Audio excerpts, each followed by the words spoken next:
Hey all, this is Sasha from Sasha's Housekeeping Services. I'm sharing some business tips for business owners on this channel. Okay, so today I wanted to emphasize the meaning of business and self. What do I mean by this?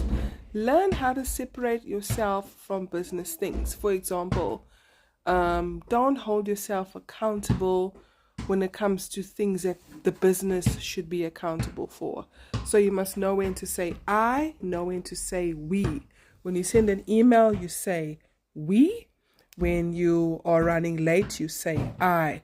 Often clients say, why do you refer yourself to or say we when you're talking about yourself? I say because ultimately sometimes you could just be referring to the business and sometimes you could just be referring to me. So that separation also helps you to understand situations better.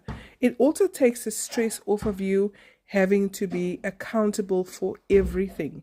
Separating yourself from the business, not only towards clients, but also in your business paperwork, in your taxes, in things that the business is responsible for and the things that you are responsible for.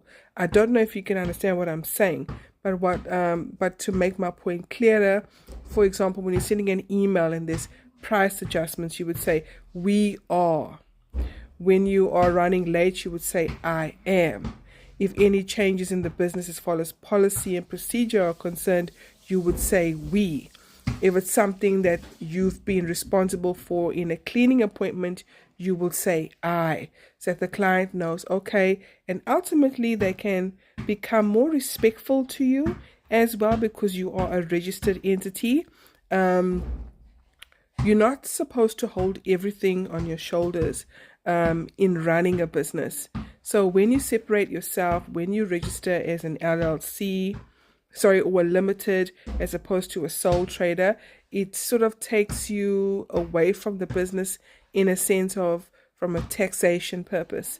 But if you choose to be a sole trader, you therefore are responsible for the ins and the outs and the everything, and that can be very, very stressful as a business owner. So think about it. If you're a sole trader, think about going into limited.